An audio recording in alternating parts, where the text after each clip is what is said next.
tentu memasuki pemilu ini saya harap kita tidak salah pilih. Karena banyak sekali kita, apalagi yang umur-umur kayak kita, semua kita tahu susahnya jadi orang tanda kutip minoritas.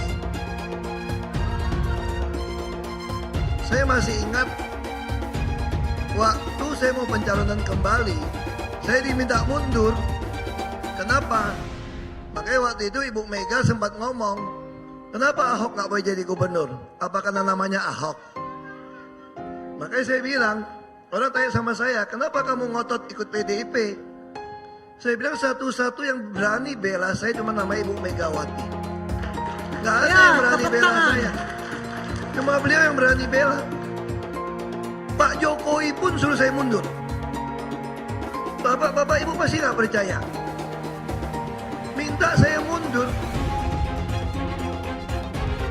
Dan zaman itu namanya yang tentunya polisi jaksa. Ya saya nggak ada salah, nggak terbukti dimasukkan juga. Nah makanya saya bilang, kali ini Bapak Ibu harus sadar, nggak boleh salah pilih. Kalau saya pribadi, saya yakin yang paling pantas jadi presiden itu Pak Ganjar. Ini negara ini dididik konstitusi. Mau jadi apa bangsa ini? Segelombol orang teriak-teriak tidak izinkan Ahok jadi gubernur, lalu oknum polisi ikut vonis teriakan massa. Ini mau jadi apa bangsa ini? Yang tersangka setelah Pilpres ini namanya Anies Baswedan dan Muhaimin. Mas Anies pernah terkait dengan dengan kasus Formula E, kemudian Mas Ganjar terkait dengan IKTP, kemudian Pak Gus Muhaimin terkait dengan kasus yang lain, dan mereka pernah dipanggil KPK. Nah kemudian dia jelaskan karena ada proses kasus itu, bisa jadi pasca Pilpres ada yang jadi tersangka. Itu pendapat seorang Fahri Hamzah. Kalau ada proses yang kemarin misalnya tertahan karena kan berdasarkan kebijakan penegak hukum terhadap para calon termasuk para caleg itu dihentikan. Ya, orang yang sudah diperiksa ya dihentikan ketika dapat status sebagai caleg atau capres atau cawapres. Banyak yang ngajak aku buat dukung Pak Anies di Pilpres ini, tapi aku tolak karena jujur aku kurang seret sama rekam jejaknya sih. Loh, kok bisa? Di sini kita bahas berdasarkan data ya. Kalau menurutku dari janji-janji utama Pak Anies pas kampanye jadi gubernur DKI, hasilnya ternyata justru mengecewakan sih. Misal program rumah DP 0 rupiah. Dari target awal 200.000 unit hunian sampai akhir beliau menjabat yang dibangun cuma 2.000-an unit, alias cuma 1% dari target awal. Dan yang awalnya dikhususkan untuk yang berpenghasilan 7 juta ke bawah, ujungnya yang bergaji 14 juta pun juga boleh beli. Udah gitu pengadaan lahannya juga kena kasus korupsi ya. Lalu program OKOC, hasilnya juga 0 besar ya. Loh tapi OKOC kan programnya Pak Sandi bang. Gak ada tuh namanya program wakil, yang ada ya program gubernur. Dan di saat beliau selalu menekankan soal keberpihakan, faktanya beliau malah menghabiskan triliunan buat balapan Formula E, yang menurutku cuma bisa dinikmati segelintir masyarakat menengah ke atas. Dan yang paling bikin aku khawatir, Pak Anies juga punya rekam jejak untuk menghentikan program Pak Jokowi ya. Misal Balai Kota Jakarta yang di zaman Pak Jokowi terbuka untuk pengaduan masyarakat, sama beliau malah ditutup. Juga program normalisasi sungai Pak Jokowi diubah jadi naturalisasi, dan pengerjaannya pun mandek ya. Mungkin karena hal-hal seperti ini juga yang bikin beliau dulu diberhentikan sebagai menteri oleh Pak Jokowi. Nanti kan sudah ganti presiden. Presiden yang akan datang pasti mau tidak mau melanjutkan. Entah itu 01, entah itu 02, itu entah 03. Kemudian presiden yang akan datang motong nggak akan berani. Kita harus beretik dengan benar. Ya, jujur.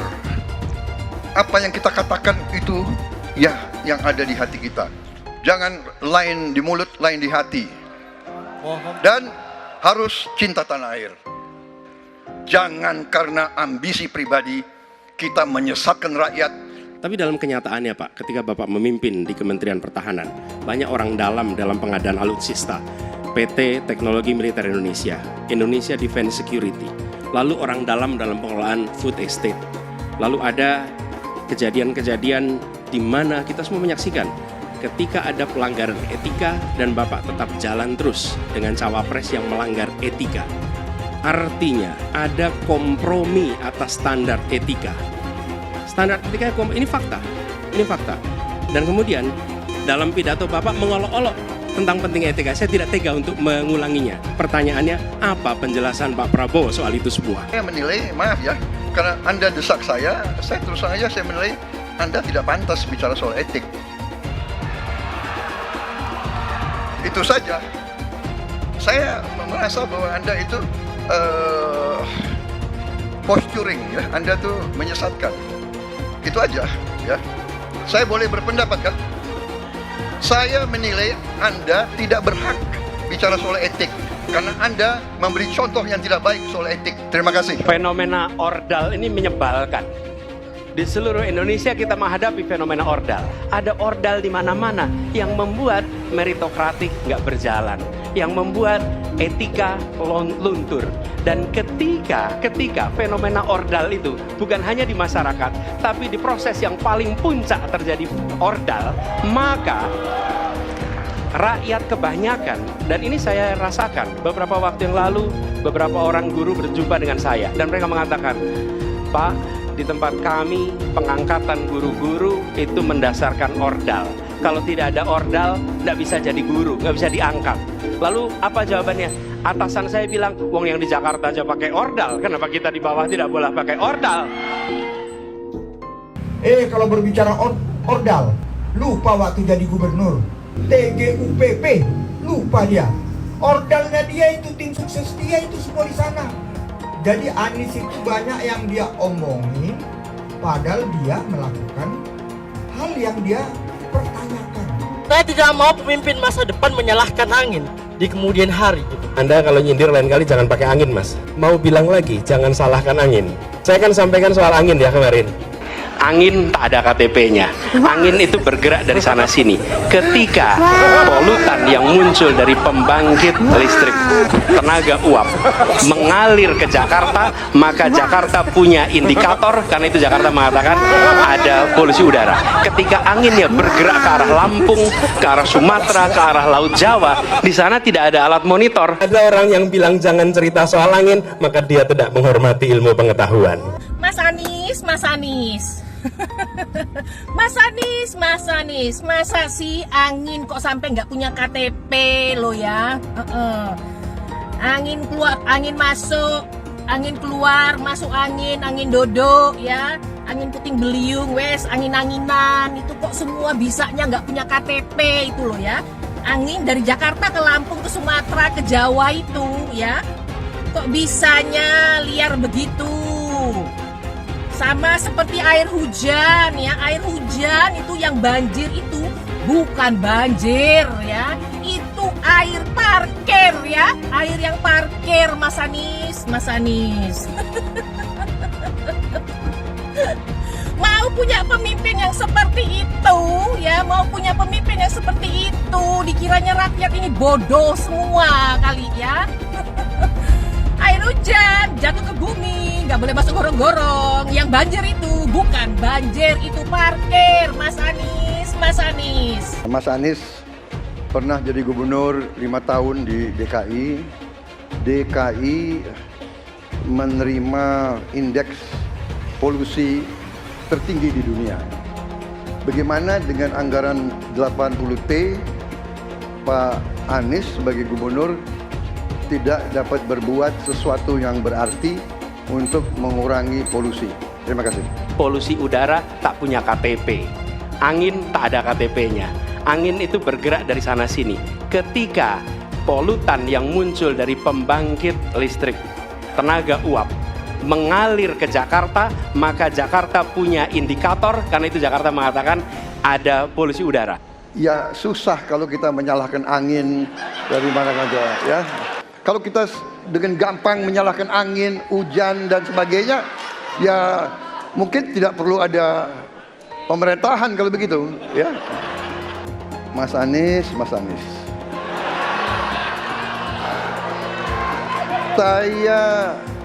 Saya berpendapat Mas Anies ini agak berlebihan. Mas Anies mengeluh tentang demokrasi ini dan itu dan ini. Mas Anies dipilih jadi gubernur DKI menghadapi pemerintah yang berkuasa, saya yang mengusung Bapak.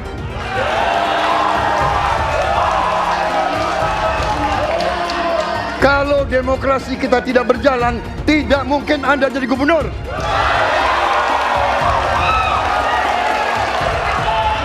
Kalau Jokowi diktator, Anda tidak mungkin jadi gubernur.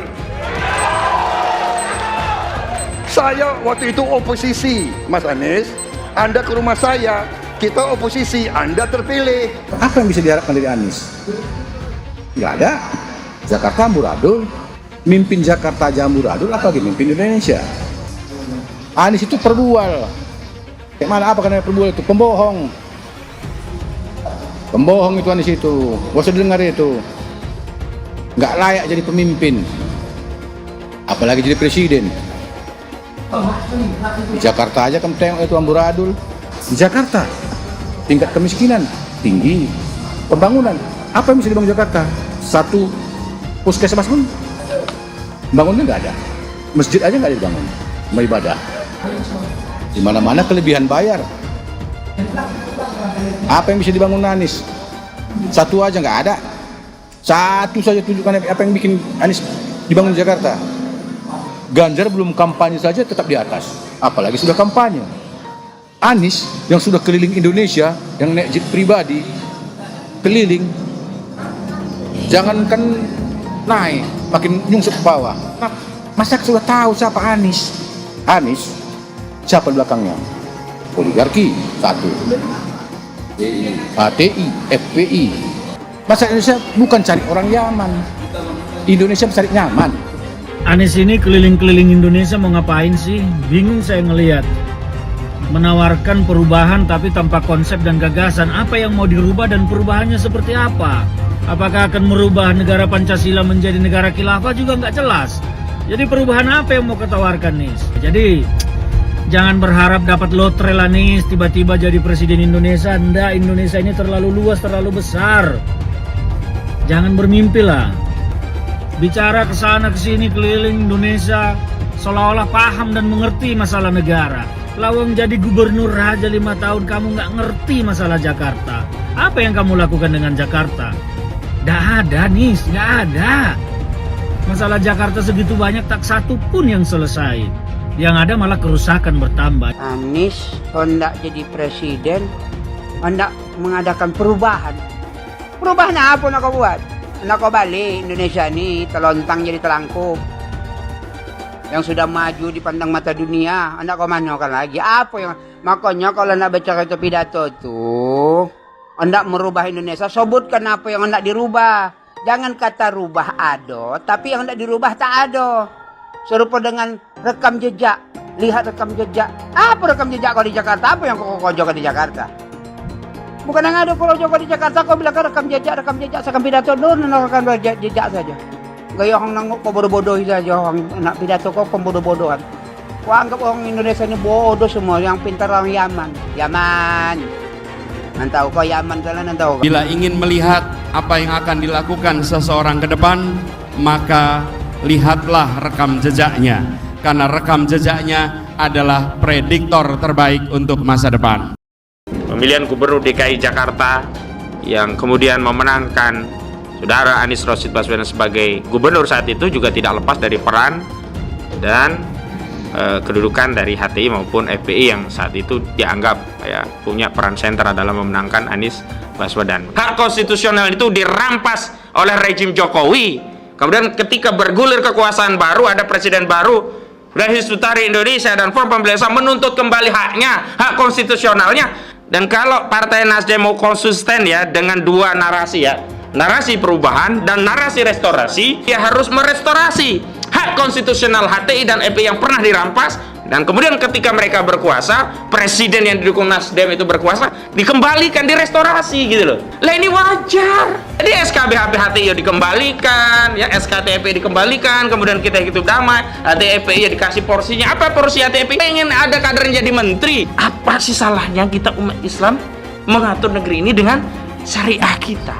Belum lama ini ada kabar yang seram terkait ormas terlarang yang selama ini dikabarkan dekat dengan Anies Baswedan.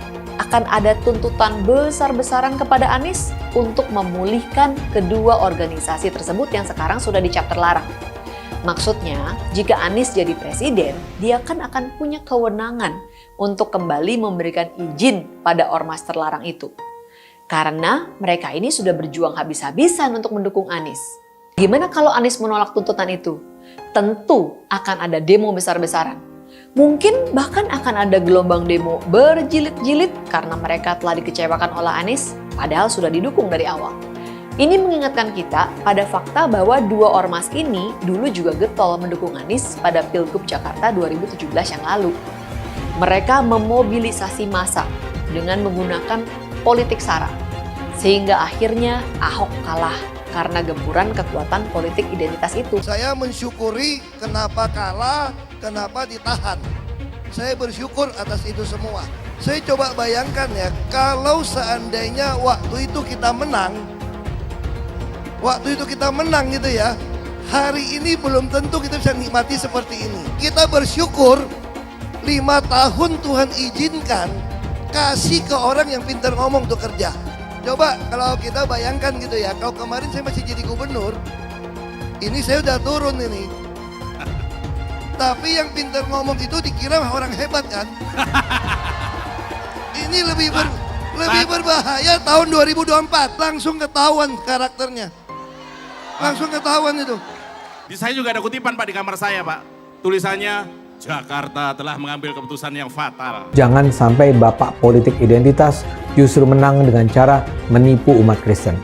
Jadi kalau sekarang umat Kristen mendukung Anies, mereka akan membayar mahal kerelaannya untuk menukar iman hanya untuk kepentingan sesaat. Kita tahu Anies lahir dari politik identitas.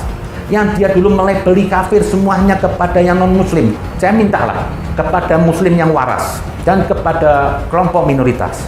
Janganlah Anda memilih pemimpin yang berkarakter seperti Anies. Elektabilitasnya Anies merosot ya seiring mulai terkuaknya kontroversi dari kepemimpinan Anies di Jakarta. Gen Z juga tahu kalau Anies adalah sosok yang didukung kelompok intoleran yang membuat Pilgub DKI 2017 menjadi sangat kotor. Politik identitas yang mengarah ke perpecahan seperti yang dikeluarkan pendukungnya Anies, yaitu Kadrun bin Kamret. Kafir lah, laknat lah, PKI lah, ya cuma itu doang kemampuannya. Itulah pendukung Anies. Jangan pernah takut melawan kadrun yang cuma pengen Indonesia hancur. Presiden kita ini memecah belah umat. Kalau punya jejak pernah memecah belah umat, jangan dipilih.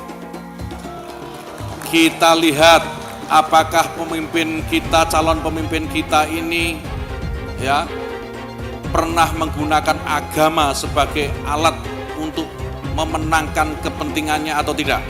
Kalau agama diperalat untuk merebut kekuasaan, jangan dipilih. Sekali lagi, kalau ada calon pemimpin yang punya rekam jejak memperalat agama untuk kepentingan politiknya, jangan dipilih. Kalau kalian pendukung saya, haram hukumnya membawa isu sara. Haram hukum.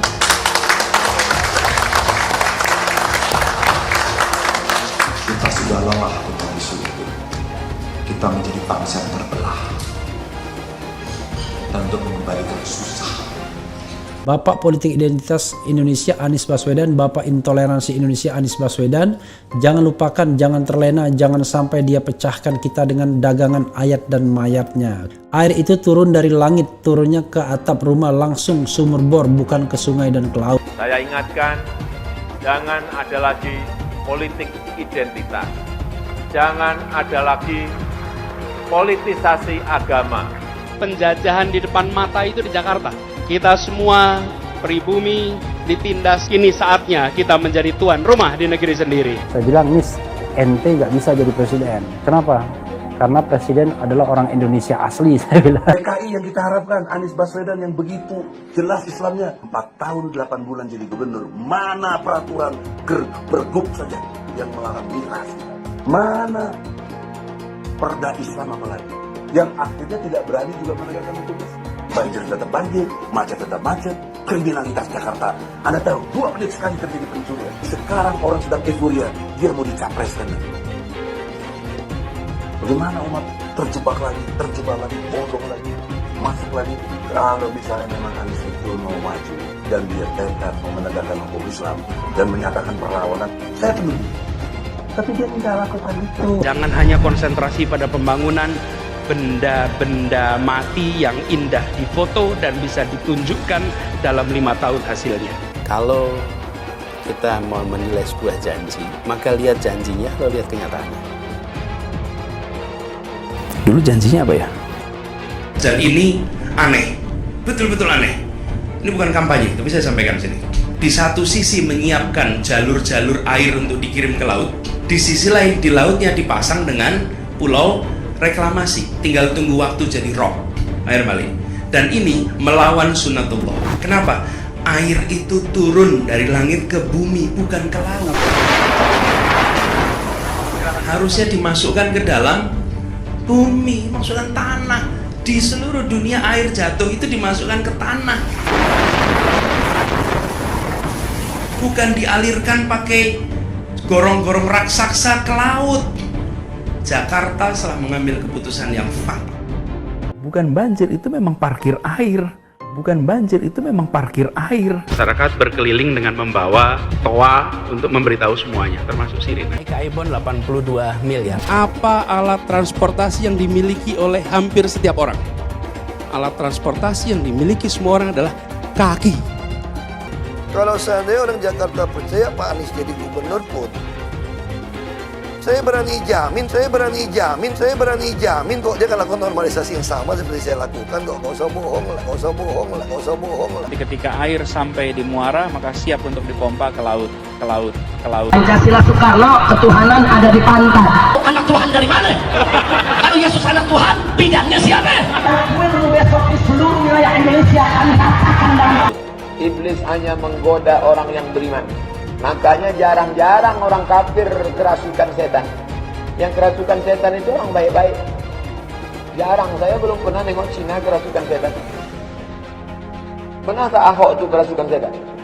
Enggak, setannya juga. Karena sesama setan dilarang saling menggoda. Karena di salib itu ada jin kafir. Haleluya. Kepalanya ke kiri apa ke kanan?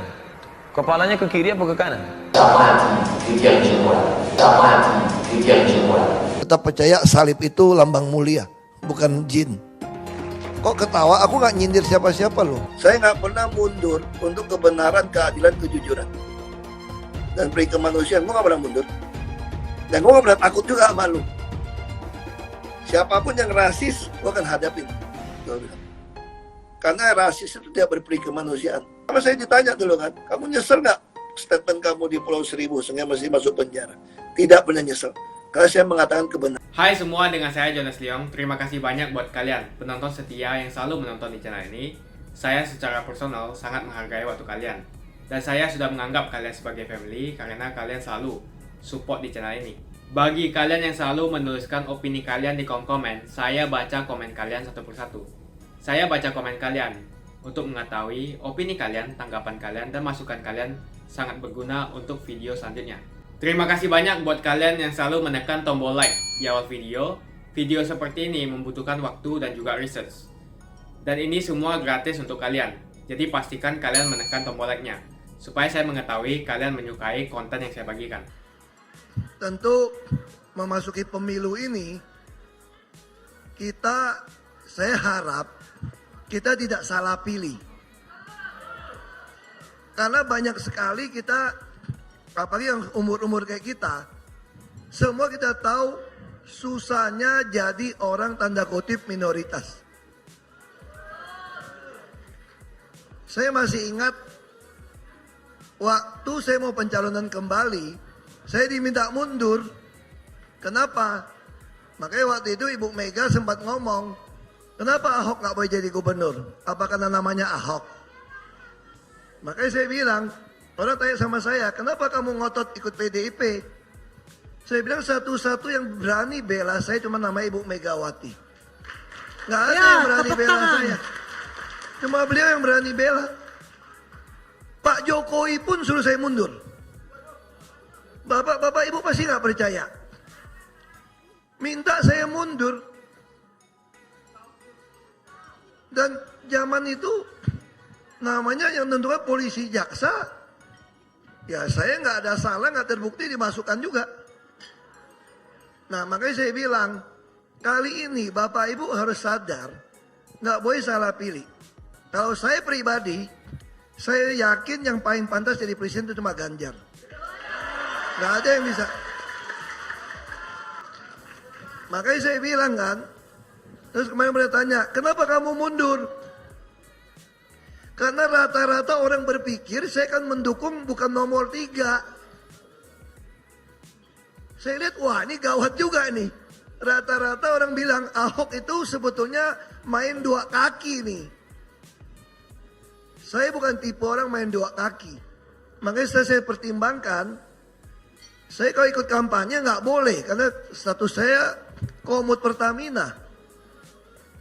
Kalau saya berhenti, ini Pertamina lagi cuan gede-gedenya nih, bonusnya 1% dari cuan ini. Karena perusahaan begitu, kalau ada untung kami boleh bagi 1% sampai 1,3%. Ini kalau saya berhenti kehilangan dong. Tapi saya yakin demi masa depan anak cucu kita, ketika orang mengatakan Ganjar bisa nggak lolos, Ganjar bisa kalah, maka saya lebih rela berhenti dari Pertamina untuk yakinkan Bapak Ibu. Ya kan? Bahwa Ganjar satu-satu harapan kita untuk ke depan. Bahwa PDI Perjuangan satu-satu partai yang konsisten membela yang namanya dicap minoritas. Nggak ada partai yang konsisten lakukan itu. Coba bayangin, saya disuruh mundur cuma Ibu Mega yang bilang, kenapa Ahok nggak boleh maju? Dia bisa kerja, kenapa nggak boleh maju? Cuma karena namanya Ahok. Lalu saya tahu sebagian dari kita mulai terpengaruh. Lihat Pak Mahfud, kok Pak Mahfud gini nggak mau pilih.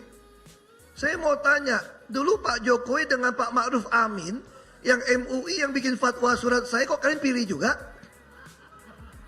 Nggak fair kalian gitu loh.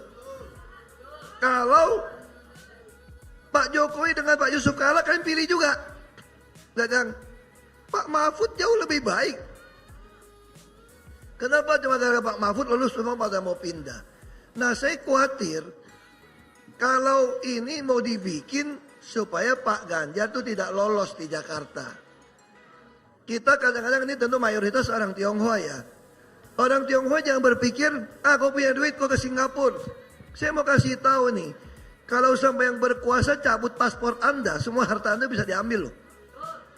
Ini bicara ideologi nih. Kita nggak mau lagi terulang peristiwa tiap kali ada kejadian orang Tionghoa jadi korban. Ini nggak bisa lagi terjadi. Ini negara ini dengan konstitusi nih. Mau jadi apa bangsa ini? Segelombol orang teriak-teriak tidak izinkan Ahok jadi gubernur, lalu oknum polisi ikut vonis teriakan massa. Ini mau jadi apa bangsa ini? Ini ideologi mau jadi kemana? Makanya Ibu Mega bilang, lalu orang menuduh katanya petugas partai. Ya memang negara ini didirikan memberi kuasa penuh kepada partai politik. Saya adalah petugas partai. Ibu Mega petugas partai. Tapi kalau partai menugaskan saya curi duit, melawan konstitusi, ya saya berhenti, enak aja. Saya bukan setia kepada orang yang tidak sesuai konstitusi. Kalau kamu sesuai konstitusi, saya ikut. Apa yang menyebabkan Bapak Ibu tidak mau pilih Ganjar dan tidak mau pilih PDI Perjuangan? Tanya sama saya. Silakan, tanya. Bukan mau pilih ya. Saya pengen tahu yang di ruangan ini, siapa yang punya alasan tidak mau pilih. Saya mau dengar alasannya apa. Saya akan jelaskan. Oke. Oma tuh mengalami dulu kejadian 98 itu. Kira Oma tahu apa itu kejadian itu. Tetapi Oma nggak sangka kalau Prabowo itu yang berbuat. Prabowo kenapa dibawa-bawa sampai sekarang? Sedangkan dia banyak menolong orang. Dan dia juga turunan Cina. Cuma ya begitulah ke Cina-Cinaan, ke Arab-Araban, apa kemana-mana gitu ya. Nah kebetulan juga dia jadi mantunya dari Cendana. Mungkin ada politik-politik keluarga kita tidak tahu. Sampai sekarang dibawa-bawa terus. Dan sebagai orang Kristen kita mesti mengampuni, orang bisa berubah kan. Ya, dan kita jangan sampai menyimpan dosa orang sampai semalam, begitu firman Tuhan. Betul kan? Nah, jadi kalau kita sebagai orang Kristen tidak bisa mengampuni, tidak kasih orang berubah, selalu itikat jahat dituduh-tuduhkan begitu, rasanya enggak etis juga dalam firman Tuhan. Betul kan? Jadi Oma tuh tidak bisa menerima tuduhan mentah-mentah begitu. Jadi kenapa Bu kok nggak mau pilih Pak Ganjar? Ya, terima kasih Bu ya. Jangankan ibu, adik perempuan saya pun tidak mau pilih Ganjar. Dia mau pilih Prabowo. Ya, saya jelaskan sama adik perempuan saya, alasan apa tidak mau pilih Ganjar. Pokoknya saya mau Prabowo. Terus mereka bilang, Ibu Megawati saja ngajak Prabowo jadi wakil kok. Kenapa sekarang kamu bilang jangan pilih Prabowo? Nah, saya mau jelaskan. Ibu Mega itu justru sudah mengampuni. Iya kan?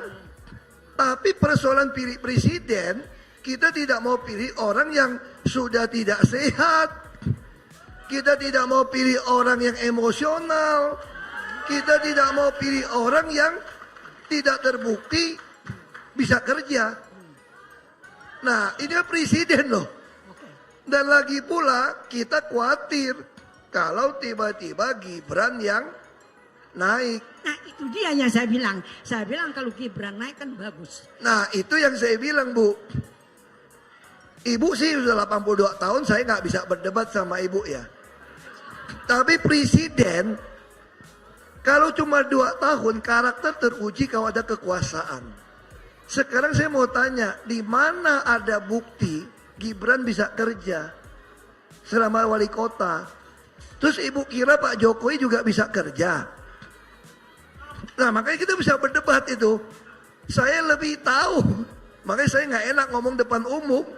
Tapi kalau ibu mau pilih Pak Prabowo pun itu hak ibu. Tapi saya mau sampaikan juga, tidak fair kalau kita pilih presiden bukan berdasarkan kemampuan kerja. Itu aja dasarnya. Ya, itu aja. Sama saya bilang sama adik saya, silakan adik saya mau pilih 02. Saya udah bilang sama adik saya, adik perempuan kandung kok. Saya cerita sama ibu begini. Waktu 2019, saya masih di tahanan, adik perempuan datang kepada saya. Dia mengatakan karena pada waktu itu survei antara Jokowi dan Prabowo itu beda tipis. Dan pada waktu itu Ahoker diperkirakan oleh orang ada 3-4%. Jadi saya bisa menentukan siapa menang kalah. Karena orang lagi marah di tahanan ini. Lalu datang adik perempuan saya kepada saya, gini loh kok, lo mesti pilih Prabowo. Kenapa? Oh dia orang baik, saya kenal baik semua. Oke, nggak baik pilih Jokowi. Saya lebih tahu Jokowi juga. Saya jadi gubernur wakil dia kok. Nah saya ingin meneruskan. Gimana pun Jokowi ini harus kasih kesempatan teruskan 2 periode. Lalu dia bilang gini, lu hati-hati lo. Kalau sampai Prabowo terpilih, lu yang gak mau dukung bisa masuk penjara. Enak aja. Gimana gue bisa masuk penjara? Wah kalau penguasa mau penjarain lu mah gampang. Tapi kalau dia terpilih, lu pasti jadi menteri. Gue jamin lu jadi menteri. Nah terus gue bilang, kalau Pak Jokowi yang terpilih, apa dia nggak penjarain gua? Oh nggak mungkin, Pak Jokowi kan orang baik. Nggak mungkin penjarain kamu. Lagi pula kalau kamu beda sama dia penjarakan kamu, ya biasa-biasa saja. Sekarang ngaku teman aja lu dibiarin masuk penjara kok. Saya salah apa Bu? Saya mau tanya. Salah apa pasalnya? 1 Pulau Seribu nggak ada yang ngaduin saya. Kenapa saya masih masuk? Karena tekanan orang. Ini aja kalau kita ngomong ibu, mau teruskan apa? Makanya saya nggak mau berdebat depan umum, ini semua direkam.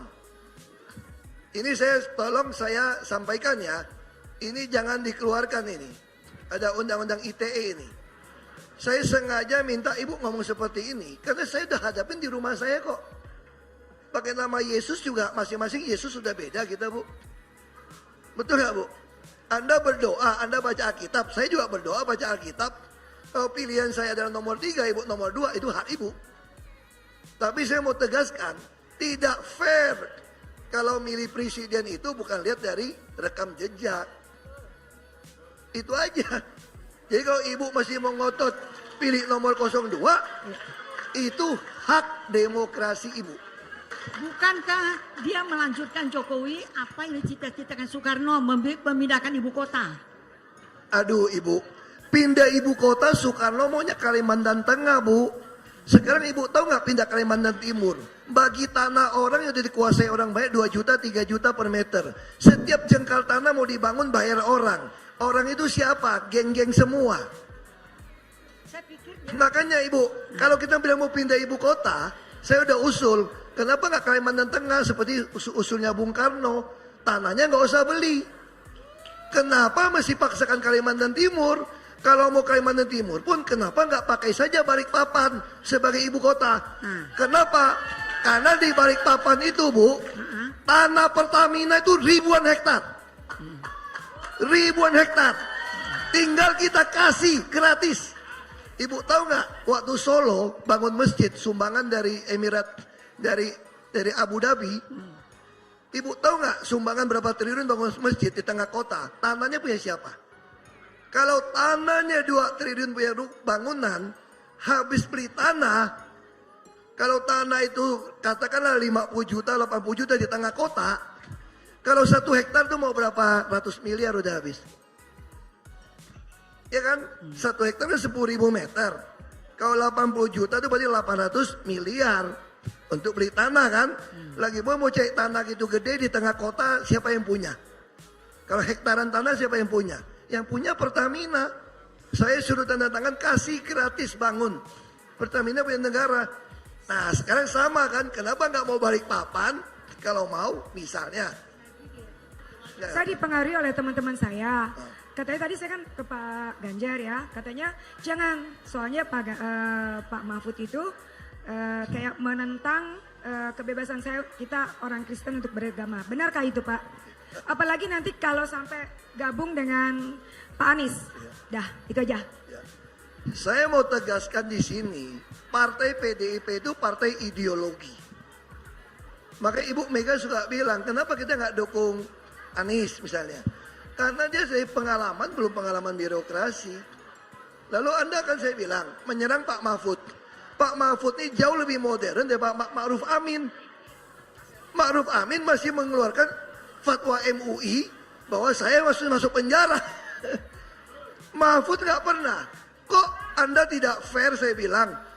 Ketika Jokowi berpasangan dengan Ma'ruf Amin, kenapa kalian pilih Jokowi? Iya kan? Kan sekarang alasannya mau pilih 02 kenapa? Karena meneruskan Jokowi kan? Nah terus Jokowi dulu sama Ma'ruf Amin lu pilih. Kok sekarang Ganjar sama Mahfud? Mahfud ini udah terkenal jujur. Ini rumahnya sederhana, pernah jadi DPR, bupati, katanya jadi menteri. Ini orang jujur. Dan dia juga bukan orang yang rasis. Dia nggak pernah keluarin fatwa untuk menghukum saya juga nggak pernah. Betul kan? Nah kok kenapa tiba-tiba dibalikkan seolah-olah karena ada Mahfud jangan pilih Ganjar.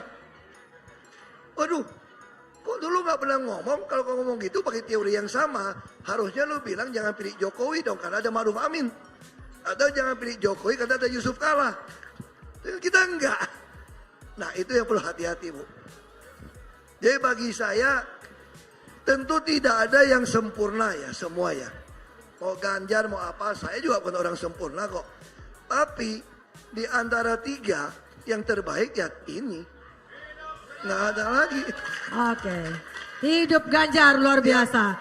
Kalau Anies maju sebagai calon presiden, pasti dia akan menggunakan politik identitas. Ini adalah jawaban yang dilandasi dengan akal sehat dan melacak jejak politik di masa lalu.